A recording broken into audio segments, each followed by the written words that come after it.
Cuando hablamos de calidad en general en la educación, estamos hablando de, de tener parámetros con los cuales medir cómo se imparte la educación en el sistema educativo y a la vez también cómo esa educación impartida se recepciona por parte de los alumnos.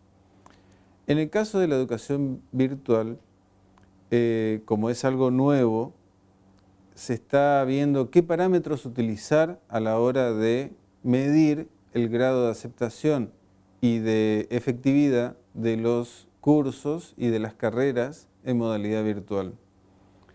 Estos parámetros, en general, tienen que ser los mismos parámetros que para la educación presencial, porque obviamente lo que se mide es el grado de aceptación, digamos, el grado de aprendizaje del alumno en la materia, o en el tema que se pretende enseñar. Pero en la educación virtual se le quiere incorporar dos parámetros más, que también en la educación presencial son vitales y son de alguna manera parámetros que intuitivamente uno tiene en cuenta también. Es decir, además de medir, digamos, cuánto aprendió el alumno en la modalidad que sea, en la modalidad virtual se pretenden tener en cuenta dos parámetros más. Uno es la reacción que tiene el alumno frente, digamos, a la mediación tecnológica que supone la educación virtual. Es decir, cómo reacciona el alumno ante la disponibilidad de tecnología entre el profesor y él, y entre él y el material de estudio.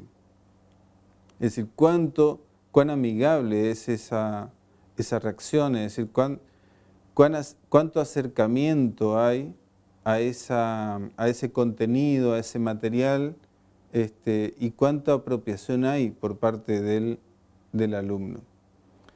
Y la otra es el grado de disposición de lo aprendido en su trabajo o en su medio ambiente.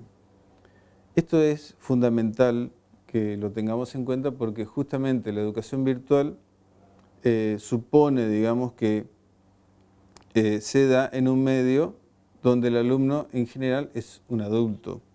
Es decir, no estamos hablando de incorporar educación virtual, por ejemplo, en la primaria, donde el chico aprende en relación con otro sujeto de su misma edad o en relación a un sujeto mayor, que sería el maestro, digamos.